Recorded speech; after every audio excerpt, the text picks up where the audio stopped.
भगवतिरुत्तमश्लोके भक्तिर्भवति नैष्टिकी मूकं करोति वाचालं पङ्गुं लङ्घयते गिरिं यत्कृपातमहं वन्दे श्रीगुरो दीनदायिनं परमानन्दमाधवं श्रीचैतन्य ईश्वरं नमो विष्णुपादाय कृष्णप्रेष्ठाय भूतले श्रीमदे भक्तिवेदान्त स्वामिनिधि नामिने नमस्ते सारस्वते देवे गौरवाणी प्रचारिणे निर्विशेषा शून्यवादी पाश्चात्य देशधारिणे जय श्री कृष्ण चैतन्य प्रभु नित्यानंद श्री अद्वैत गदाधरा श्रीवासादि गौर भक्तवृंद हरे Krishna Krishna Krishna Hare Hare Hare Ram Ram Ram Hare Hare. Hare Krishna. Reading from Srimad Bhagavatam, 3rd canto, 29th chapter, verses 1 to 2. Okay, so let's see. This chapter is named as Explanation of Devotional Service by Lord Kapila. Okay, this is a very important chapter for us. Explanation of Devotional Service by Lord Kapila. So we'll see the first two slokas today. So you can all unmute. Please chant after me. Devahutiruvacha Lakshanam mahad adhinam Hrude purushasya cha Sarupam lakshate amisham Yena tad paramatikam Yata sankheshu katitam Yanmulam tat prachakshate Bhakti yogyasya me margam Vistarasha prabho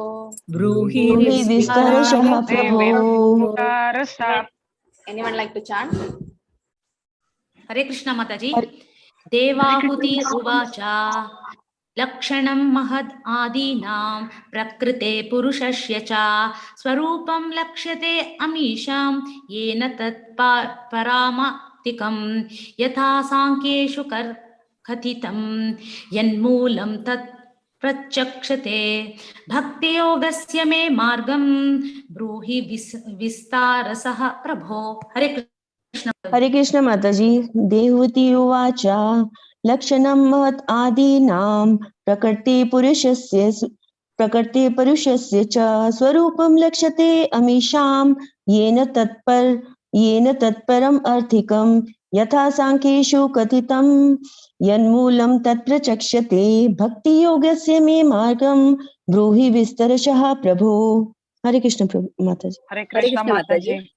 Devahutiruvacha Lakshanam Mahad Adinam Prakriti Purushasya cha Swarupam Lakshate Amisham Yena Tat Paramatmikam Yatha Sankheshu Kathitam Janmulam Tat Prachakshate Bhakti Yogasya me Margam Bruhi Vistarasya Prabho.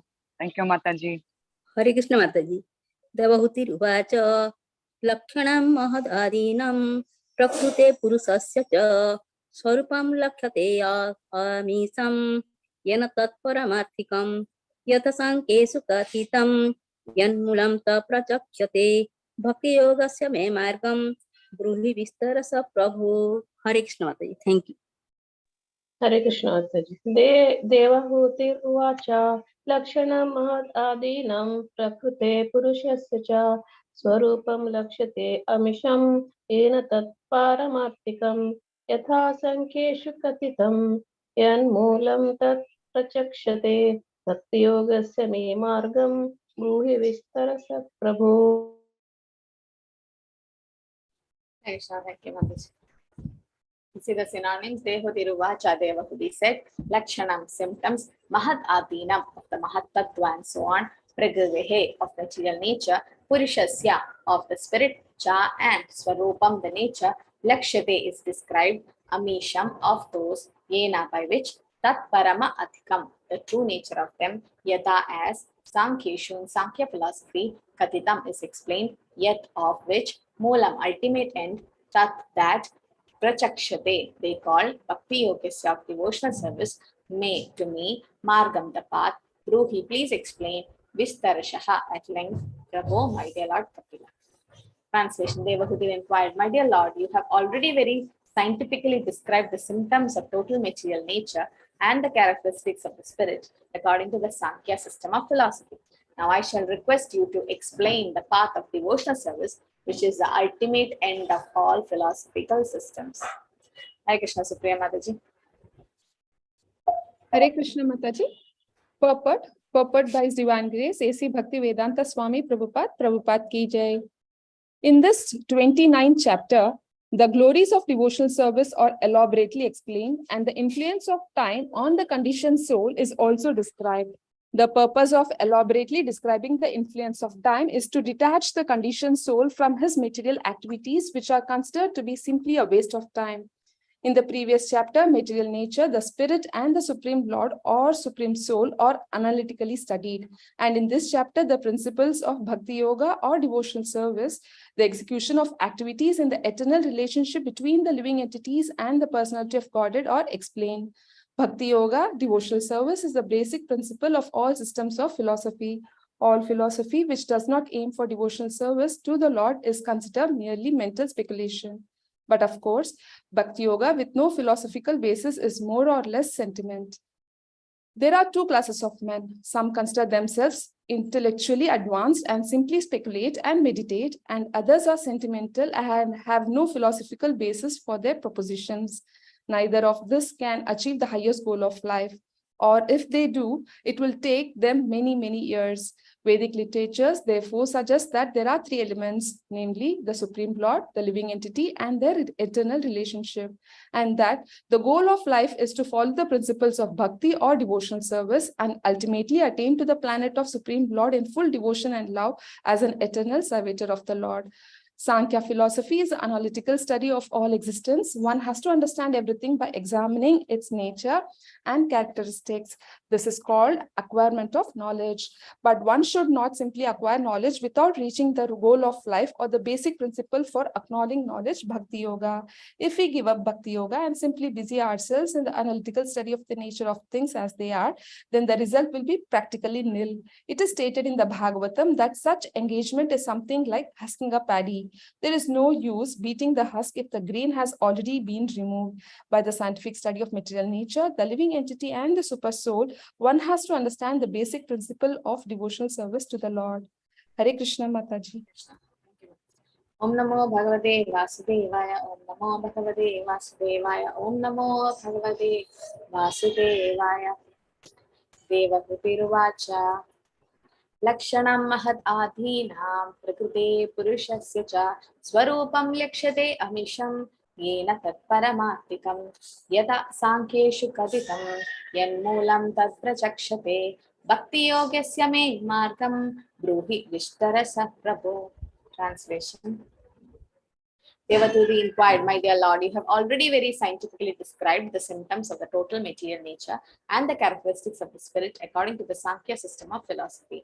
Now I shall request you to explain the path of devotional service, which is the ultimate end of all philosophical systems. Hare Krishna. So here, already in the 25th chapter, Kapiladev have explained about the glories of devotional service. But again, Devahuti is insisting to explain on the path of devotional service, the path. Okay, what is the path of devotional service, which is the ultimate end of all philosophical systems. So what is that path? She wants to know more about it. She is not asking for herself, she's asking for our conditioned souls. Like how Arjuna asked questions to Krishna during the Kurukshetra war, how Parikshit asked questions to Shridev Goswami. Similarly, Devahuti is asking questions to Kapiladev for all of us. So the path of devotional service is the ultimate end. The path means bhakti or avideya, right? So we have the Krishna Sambandha. What's our relationship with Krishna? That's our Sambandha. Then avideya, how do you re-establish that lost relationship with Krishna? That's a process. That's called bhakti or the path.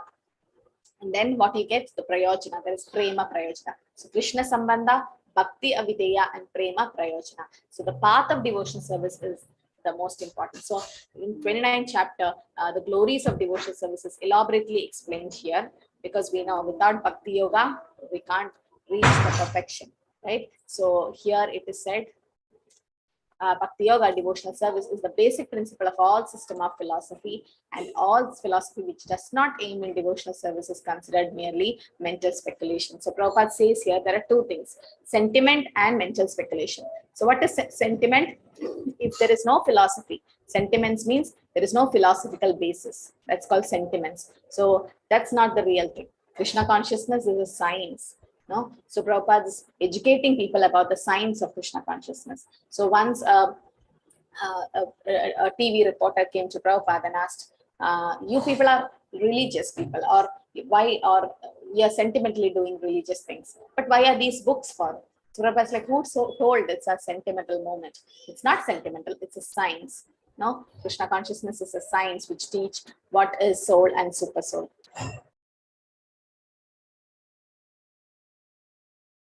So it's not just a sentimental moment.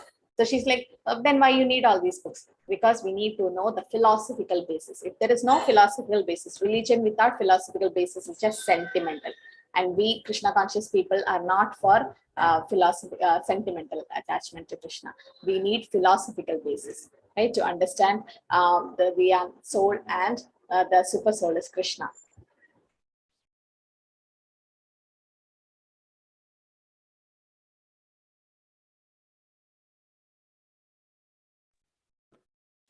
Then what happens if it is not done on sentimental basis? Then we won't fall down from devotional service. Okay, so but then Krishna conscious, and then only philosophical things will become mental speculation. You can see here this mental speculation. If there is no devotion and it's only philosophy, it becomes mental speculation. Just give me 2 minutes.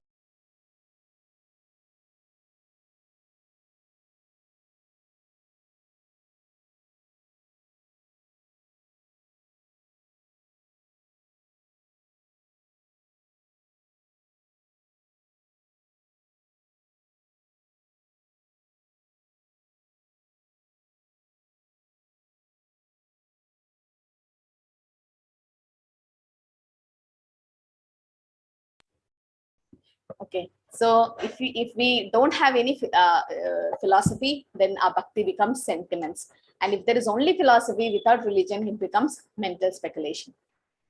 So finally, that Mataji wanted to somehow say that our movement is just sentimental. So Prabhupada's like, unless you know the philosophy, how are we going to advance? What is going to happen to the soul? So she's like about old age and disease. So Prabhupada said about old age and disease, we're going to have old age, disease. She didn't mind all that. She was like, it's okay. I'm okay because I'm happy. Even if it's old age, I can still enjoy with my friends. I'm happy. So she didn't bother much about the old age and disease. So still Prabhupada said, this is the mentality of a dog. She could not say anything because Prabhupada was almost like a grandfather who tried to correct us.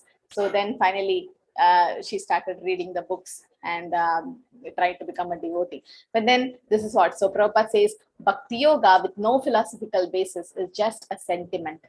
That's not we want. No, because then what happens at one point when there is some distress in life, we fall down, we stop our Bhakti Yoga, we don't do our devotional service anymore. So that's what will happen. But if you don't, so that's what Prabhupada says, no philosophical basis, then there is fall down. But if it's only philosophical basis, no religious then it's called mental speculation. Even mental speculation is not right. So Prabhupada is explaining there's so many religious institutions which says you all love God if you raise your hand if you love God and say you love God, just like that. You know, they just get together and then it's just a mental speculation that's happening, nothing else. There's not what I told is the sentimental aspect. Like they say, I love God, we love God, and they raise the hands and they just sing some songs of God and they just say we love God, but they don't know any philosophy. That is on one side. Another side, there is some theological societies which get together, mostly Mayavadism, they get together and they discuss about some theological thesis written by another mental speculator, and they keep mental speculating. They just want to be together and just talk about things, and they just have a tea or biscuit, and then they have a snack or something, and they dismiss themselves. So that's called mental speculation, which is again not good. So Prabhupada says they think they are intellectually advanced, but then Maya apahita jnanam, their knowledge has been captured by Maya. So neither of these can achieve the highest goal of life, right? Prabhupada says that they might take many, many years, but then they will not attain the highest perfect of life. So the Vedic literature suggests that there are three elements. One is the Supreme Lord, the living entity, and our eternal relationship. So the Supreme Lord, that is Bhagavan, the living entity or Bhakta, and the eternal relationship is Bhakti. So there's Bhagavan, Bhakta, and Bhakti. Only if Bhagavan is there, the relationship is not complete. We need Bhakta also. And only Bhagavan and Bhakta, still it's not complete unless there is Bhakti in it. So devotional service is the highest path or highest goal which we have to do. And while doing devotional service, yes, there are like sadhana bhakti, vaidhi sadhana bhakti, and praganuga bhakti. Then you also have prema bhava bhakti and prema bhakti. So the ultimate goal is to attain love of God. So here it is said, ultimately attain to the planet of the Supreme Lord, full devotion and love as the eternal servitor of the Lord.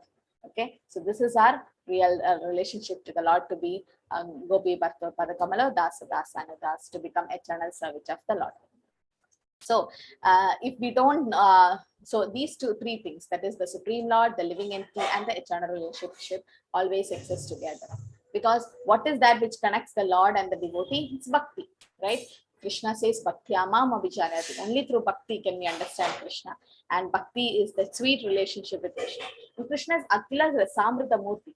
You get all mellows. He's full of all the mellows. So you get all the mellows from Krishna. And then based on the bhav, they approach Krishna in their own way. So this is what Prabhupada says, that the Supreme Lord, living entity, and the eternal relationship is what is the three elements. The Vedic literature suggests that. And as he go down, he also mentions about beating a husky pad. If there is grain is removed and you keep beating it, what will happen? Shrama eva hi kevalam. That's what Bhagavatam 1.2.8 also says about this. Dharma swanishtita pumsa vishwaksene kada suya notpadet yadi ratim shrama eva hi kevalam. Shrama eva hi kevalam. That means it's just waste of time, whatever we are doing. Okay, if you're not able to understand the goal of life, it's just shrama eva hi kevalam. So it says the occupational activity a man performs according to his own position are only so much useless labor if they do not provoke attraction for the message of the Supreme Personality Godhead. So whatever we were doing before coming to Krishna consciousness, useless labor. Just shrama eva hi kevalam, just wasting our time, nothing else. We were killing the time if we don't provoke attraction to the message of Supreme Personality Godhead. So Prabhupada explains in the purpose, only the animals are not getting attracted to that, right? But then when Chaitanya Mahaprabhu went to the Jari, even Dule Dule Gaurachand, Hari Gunagai, even the animals got attracted to it, right? Because they're spiritual. So, and this is transcendental vibration. Gologera Premadan Harinam Sankirtan.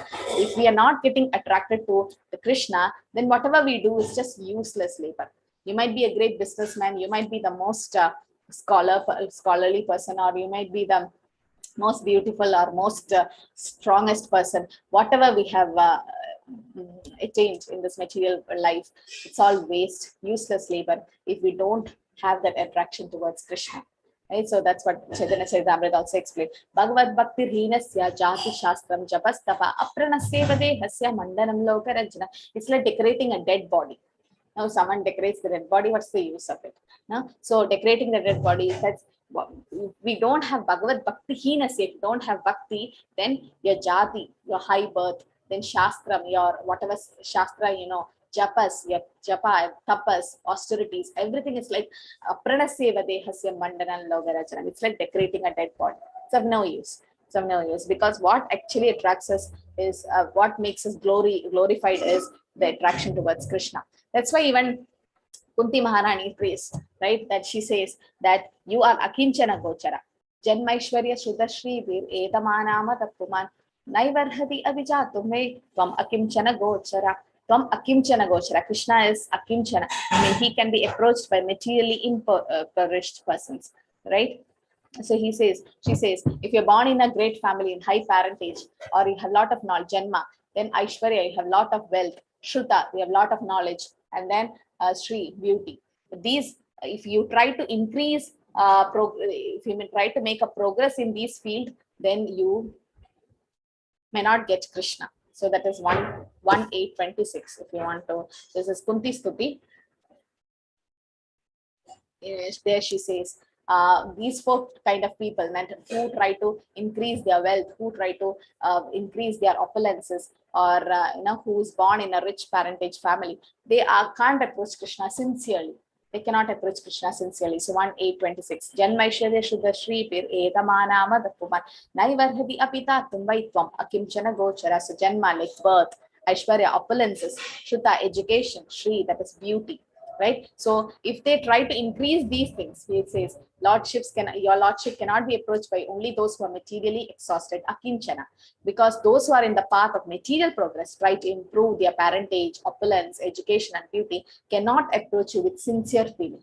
We cannot approach Krishna with sincere feeling if you try to increase your material possessions. Not like, oh, I have to have, Prabhupada also thought once, I'll make a lot of money and then start preaching Krishna consciousness. Doesn't happen that way. Because material Maya is so strong that you become materially opulent, then you go behind that. No, what about your devotion? So it said, Tvam Akimchana Gochara. Akimchana Gochara means one who's approached easily by a materially exhausted man. What happens when we are materially exhausted? Then you don't have anything else to surrender. You definitely surrender to Krishna. But if Krishna blesses you with a lot of opulences, it has to be used in Krishna's service, right? Or you have a lot of knowledge, start preaching Krishna consciousness, right? And or you have some other material qualities, use it in Krishna service. That's called Yukta Vairagya. And here the sentimental people, what do? They don't follow any shastra. They don't even want any shastra. They just sentimentally attached to Krishna's worship. But that's not here it is said. Yeah, so others are just sentimental who have no philosophical basis. So this is said in Bhakti Rasamrita Sindhu. Shruti Smriti Puranadi Pancharatrim Vidin Vina Ekandiki Harir Bhakti Utpaideva Kalpate. So what to do? Shruti Smriti Puranadi. If they don't accept Shruti, that is the Shruti knowledge, the Shabda Pramana, the Vedic knowledge, then Shruti Smriti, then Purana Adi. All these Puranas, if they don't accept, Pancharatram Vitim Vina, they don't do the Pancharatri worship. Ekandiki Harir Bhakti, they do Hari Bhakti alone in their own whimsical way. Then Utpaideva Kalpate, they keep disturbance to the society. So that verse you can see in this sloka, this 8, 12, 10 in the purport. Prabhupada mentions about the Bhakti Rasamrita Sindhu 1.2.101. Shruti Smriti Puranadi Pancharatram Vidimina Ekandiki Hari Bhakti Utpaideva Kalpari. That means devotional service of the Lord that ignores the authorized Vedic literatures like Upanishads, Purana, Narada Pancharatra is simply an unnecessary disturbance to the society. Just disturbance. It doesn't create any benefit for the society, just disturbance, like the Sahajiyas. They don't follow any scriptures, they don't do devotional service, and they just simply say we are gopis. It just creates disturbance to society, nothing else, right? So Prabhupada says those who are advanced in knowledge, who's in the mode of goodness, follow the Vedic instruction of Shruti and Shmriti and other religious principles, and they do Pancharatri Vida. This is the way to go back home, back to Godhead, under the instruction of a guru, right? Otherwise, why is all these scriptures for? Now, when Mataji was asking me, Mataji, just chant Hare Krishna, no, nothing else to be done. It won't last. If you just chant Hare Krishna without the philosophy that Krishna is the Supreme Personality of Godhead, that we are eternal servants of Krishna, or we are spirit soul, not this body, and you don't have the strong philosophical basis, you fall down. You won't advance in Krishna consciousness, or you won't become fixed. That Nishta stage won't come. We'll just start shaking. When something wrong happens to us, we'll just sentimentally attach to Krishna, that sentiments just goes away, right? But then if we are philosophically strong, whatever happens in life, we'll still continue our devotional service. And it will help you in your future generations, future Janma also. Next Janma, we can continue from where we stopped, right? So philosophy is definitely important. Okay, so I'll just quickly discuss about Shyamananda Pandit, if you know. So today is Shyamananda Pandit's appearance day. Okay. So who knows about Shyamananda Pandit? Does anyone know anything about him? Shyamananda Pandit. He was one of his disciple of Jiva Goswami, and he is in that trio who are the first book distributors. Remember the first distributors, the 3 of them? Okay. So today is the appearance day of Shyamananda Pandit. Just 5 minutes, I'll just talk about Shyamananda Pandit. So Shyamananda Pandit Okay, he was called Dukhi Krishnadas or Dukhi he was. So what happened? Yeah, Shyamananda Pandit. So they were all born late after Chaitanya Mahaprabhu's disappearance, and he was a disciple of Hridaya Chaitanya. So why he was called Dukhi? Because his parents lost so many children, and then when he was born, he was called Dukhi. So Dukhi, that was his name. But he was so attached to Krishna, and he wanted to get initiation from Hridaya Chaitanya. So he went and took Diksha from Hridaya Chaitanya. Hridaya Chaitanya gave him the name Krishnadas. So he became Dukhi Krishnadas. So that was his name. So later on, even though the Diksha was given by Hridaya Chaitanya, he went and surrendered to Jiva Goswami. So Jiva Goswami became his Shiksha Guru. So Diksha Guru and Shiksha Guru. So along with Srinivas Acharya, Narottam Das Thakur, this Dukhi Krishnadas also went to get trained by Jiva Goswami. So Jiva Goswami gave him one service. They'll go to Nidhivan, where Rasalila happens of Krishna and Radharani. Go there and sweep the floor, sweep that Rasa Mandali. That was the service he got. So one day when he was serving, so this is how he surrendered to Jiva Goswami. You can see Jiva Goswami and Dukhi Krishnadas went and surrendered to Jiva Goswami. So later on, you can see here Narottam Das Thakur and Srinivas Acharya were already there. These were the first book distributors in the whole Gaudiya Vaishnava Parampara. So Jiva Goswami trained them. And then he gave that service to sweep the Rasa Mandali. So one day when he was sweeping the Nidhivan, he got a brilliantly shining anklet. So when Dukhi Krishnadas was sweeping the Rasa Mandali and was arranging everything there, he also used to draw water from the Kunja for Jiva Goswami. So he saw a brilliantly shining anklet, which was not from this world. He could understand that. So much aroma coming and so brilliantly with so many diamonds and rubies and emeralds. It was shining so brilliantly and effulgence was coming from it. So Dukhi Krishnadas like, whose can it be? And who comes here? And that was like early morning. Yeah, so who comes here and whose is this? Just one anklet. And by then, Radharani noticed from Golaga that her anklet is missing. So she sent Vishaka Saki. So Vishaka Saki, in disguise of an old woman, came there in search of that anklet. And that time Dukhi Krishnadas was drawing water from the Kunja. So she asked him, did you see an anklet? My daughter-in-law lost it here. So he's like, does it belong to her? Then you have to bring her here. Then only I can give this anklet, because I don't believe might be you're telling lies. So Vishaka Sati said, you want to see her? Okay, go take a dip in the river. So Dukhi Krishnadas went to take a dip in the river and he became a gopi. So then Vishaka Sati took that gopi to Radharani. So you can see here. So the gopi, that is Dukhi Krishnadas, went to Radharani, and the Radharani with the anklet, she blessed him on his forehead. So when Radharani took that anklet and blessed, you can see here on the forehead, just blessing her, then what happened? There was a tilak that's from Nupur tilak came for Dukhi Krishnadas, and Radharani gave him the name Shyama Ananda. Shyama Ananda. You are not Dukhi. Who told you are Dukhi? You're giving happiness to everyone, so you will become Shyama Ananda. So he became Shyama Ananda. And when this thing happened, this finished, and he immediately got up from meditation. But then the tilak was there. So he understood this actually happened. And then when he ran and went to Jiva Goswami was so happy to see that brilliant. Jiva Goswami is Manjari. He understands. So he asked what happened, and Dukhi Krishnadas said all the stories. And then Jiva Goswami told, from today you will be known as Shyamananda. And since you are a Pandita, you're getting scholarly education from me, I'll call you as Shyamananda Pandit. So he became Shyamananda Pandit. But this, his Diksha Guru, Hridaya Chaitanya, didn't know. So when Hridaya Chaitanya came, he was so angry. How can you change the name which I gave? I initiated you and gave you the name Krishnadas, and you yourself call you as Shyamananda Pandit. And before that, Jiva Goswami told him not to tell this to anybody. First of all, people won't believe, and don't say this because it's Radharani's blessing. You should not say it out. Sometimes it says some dreams we get, some services which we do. We should not tell it to others, something like that, because that kripa, that mercy just goes away. We become proud of that service also. So better we don't say it. Krishna knows. right? So then Hridaya Chaitanya was so angry at Shyamananda Pandit, but then he didn't say, because Jiva Goswami told him not to share with anyone. But later on, Hridaya Chaitanya got a dream where Radharani herself went and chastised him. How can you chastise my Shyamananda Pandit? I gave that name. You want to change that name? When she chastised Hridaya Chaitanya went and hugged Shyamananda Pandit and said, "You are the most fortunate. You're very fortunate than me." And he paid obeisances and he left. So this is how Shyamananda Pandit was so glorious that he got the blessings directly from Radharani. So that's today's appearance day. So we pray to Shyamananda Pandit to bless us with little bit of bhakti.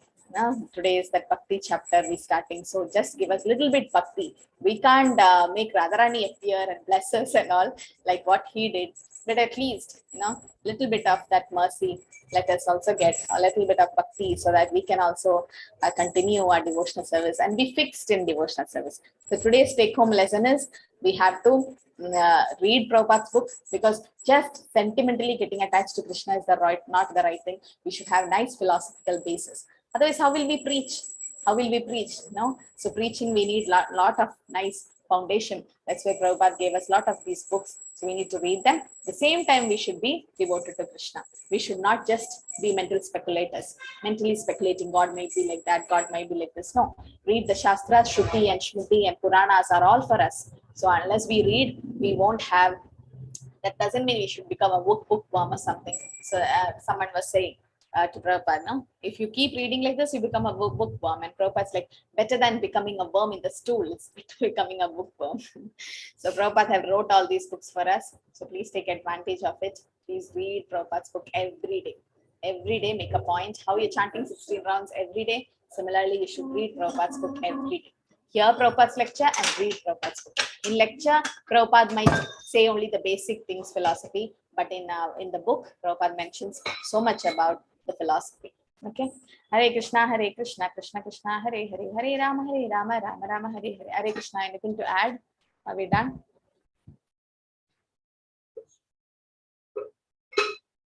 Okay, so the Vaishnava calendar says about the appearance of Shyamananda Pandit, and also it says about, yes, Neeraja Mataji.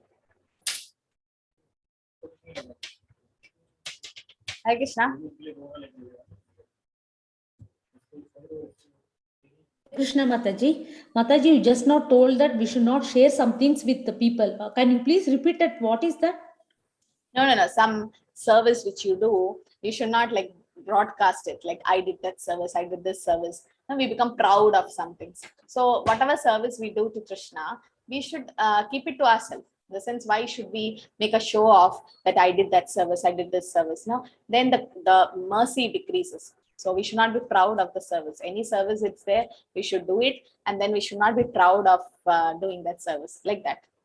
Okay. Like how Jiva Goswami said that Radharani came and blessed him. No. Now, why Jiva Goswami said not to tell to others? First of all, people won't believe. Second is that mercy will. He don't want Shyamananda Pandit to become proud. Everyone will keep knowing it, and everyone will keep coming to see that tilak. No, Radharani blessed you. Radharani blessed you, and then the whole thing gets disturbed. So that's why, like, we should not broadcast it. Yes, among devotees we can share it with our friends so as to encourage them into service, but not like you can encourage them for the service, but not like becoming proud of any service which we do. Like that. Thank you, Mataji. Hare Krishna. Hare Krishna, everyone. Thank you for joining. Vancha kalpadarupescha kripa sindhubheva patitanam pavanebhyo vaishnavebhyo namo namaha. Kodi Vaishnava ki jai, Shri Prabhupada ki jai, Grandra Srimad Bhagavatam ki jai, Shyamananda Pandit ki jai. Hare Krishna. Thank you.